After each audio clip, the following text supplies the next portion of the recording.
What's up, wizards? Welcome back to Across the Horizon, a collaboration between Hacking Fate and Renaissance Astrology. I'm Michael Beeson of Hacking Fate, and with me is Christopher Warnock of Renaissance Astrology. So I guess I will go ahead and start with the Ashmond translation this time, since you started last time. Yeah, And this definitely. is Aphorism 10 of the Centiloquium. In the election of days and hours, make use of the malefics to the same moderate extent as the skillful physician would use poisons in order to perform cures. Yeah, and Partridge says, in the election of days and hours, the two infortunes are very useful, and thou must use them as a physician doth use poisons skillfully for the cure of man. Well, that's interesting. And a couple things I would say about it. First of all, I don't have a practical example of that exactly. Though, for example, what comes to mind, things like, for example, retrograde, right? So retrograde is usually considered to be an affliction, the planet's moving backwards. But if you have a horary question and the thing that you're of your lost item, for example, and a significant lost item is retrograde, that's an indication you're going to get it back.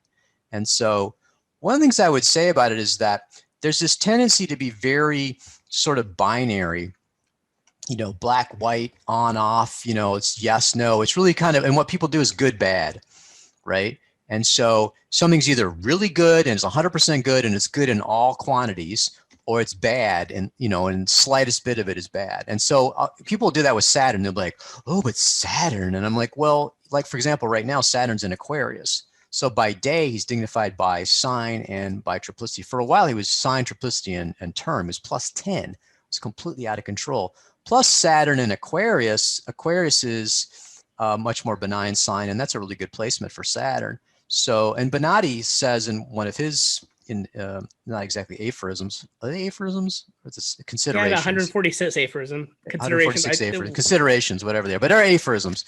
He says, basically when the malefics are well dignified, then they basically, it takes away a lot of their malice. So what I would say about this is that one of the things to just right from the get-go is to say, don't be simplistic about it. One of the things about traditional astrology, it's very nuanced.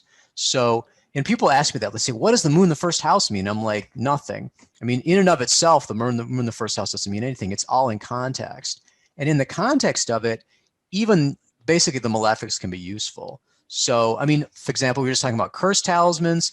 Obviously, a malefic is going to be useful in those circumstances. Saturn and Mars aren't always problematic. And what I think it does point to is to say, you really want to be much more nuanced in your approach to traditional astrology. And you don't want to just say, okay, this is bad and put it in the box. And there's always a use for things. I mean, that's another thing too, is that no matter what you've got, what factor it is, there's always some useful quality for that, for prediction or, but not necessarily from, it's funny because I look at the magic and I'm like, I don't have a lot of examples of, other than like Saturn being well dignified, this poison, it sort of puts me in mind of the Paracelsus, who was big on, metals and sort of the use of poisons and stuff in very small doses. The only problem with that is you can end up poisoning yourself. So it's sort of like, I've never been a big fan of using, and the same thing with Taoist. They was trying to become immortal, and a number of the Chinese emperors apparently poisoned themselves, searching for this, Taoist, immortality cures. So it's like, I'm not sure if that's when we want to actually put into practice that we should use poison, literally. And the same thing with an afflicted malefic, there's not, but there are some uses for them. So that's what I would say about it. I think it's really pointing to the fact that, like, be nuanced in your understanding of this and recognize that even, something that appears to be malefic may well have a use. And it certainly has its place, in the scheme of things. Traditional astrology, aims to essentially be a language for the expressing of everything in the universe. It has a very lofty sort of and broad, desire.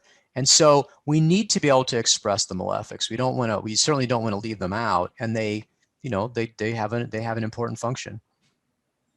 No, totally. And I think that I agree with you. I think what he's really kind of going for is everyone knows the malefics are bad. And he's saying, just like a physician will use poison, we need to be willing to use the malefics. And it comes down to, you want a longevity talisman. It's really common for you to use Saturn for that. You want courage and strength in battle. A Mars talisman would be something you would use for that. Paracelsus, kind of like going back, one of the things I've been thinking is I've been trying to come up with a use in using Paracelsus's models for a talisman, and I don't for something along the lines of Saturn or Mars, and I don't have one quite yet because Saturn and Mars are so freaking extreme. So with Paracelsus, he was always doing like a step up. So say somebody was too cold, well, then you would want to warm them with moderate heat. Instead of trying to go straight. Like if someone was like extremely melancholic, you don't want to take them straight to being Jupiterian. That's not a good fit for them because that would be taking them too far from where they're at. So he would recommend that you do something a little bit different, like try to step them up into a better mood by using Venus. So with the extreme heat and the extreme cold of Mars and Saturn, I'm just trying to come up with a way to use it. But I'm not sure there's much of a practical, like I said, it's just, if you're a physician using poison, you can be very, very careful about that, So I think that's what I would say about talismanic stuff is that I certainly wouldn't want to turn around and say we should throw caution to the winds and just, we don't need to worry about that stuff anymore. But like I said, I think that it points up this idea that everything has a purpose and everything is part of the plan, and that we don't want to automatically reject anything. And we certainly don't want to label it malefic and then just assume that that's bad, and that there's nothing it's of no use. Why did God make Saturn? It's like, well, it's actually, we need, for example, you think of the, Mars is sort of like you get to the harvest and then you got to burn the field. And if you don't have to burn the field, if you don't do that, then you're not going to be able to have new crops. I mean, if you don't have the, it's like war and destruction or whatever. It's sort of like you think World War II, terrible, but it eliminated colonialism. You know what I mean? If we hadn't had World War II, then we would have had the European countries would have dominated the third world for the rest, for another 20, 40, 30 years. So it's like there almost always is some sort of positive result out of negative. But again, whether you want to be someone who's wielding that, immediately, I want to be the one who's going to lay down that, war or whatever, or I'm going to be poisoning anybody. It's probably not. So I think it's more of a theoretical rather than this is more of a theoretical one than a practical one. We certainly wouldn't want to advocate to anyone to go out and use poison, and you just want to be careful in your use of them. Now, again, with the malefics, if you're using them when they're very strong, then again, you're getting that more positive side of their character. You're going to get Saturn in Aquarius is going to be much more deep wisdom and intuition, and longevity, as opposed to Saturn in Leo, which is, going to be much more problematic because it's in detriment. So that's what I would say about this. Don't try this at home, just use it as a theoretical consideration. Well, you pretty much have closed the conversation, but I'm going to be obnoxious and try to reopen it because I have a quick question. So my question is, this is in the Ashmond translation, it's talking about the election of days and hours. Is that more of like a travel election that they're referring to than a talismanic election? Or is it just planetary days and hours? And planetary days and hours, but I think actually it's just more of a metaphorical thing for any kind of election.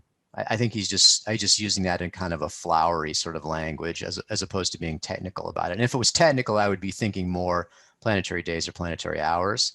But even then, I think he's going beyond that. I think that's just more of a sort of florid way of expressing himself. And I think he's talking about full chart elections. Well, that definitely works. And we are making our way through this. I guess next time we'll be on number 11. So we've passed the decade now. So I guess we will see you guys next time.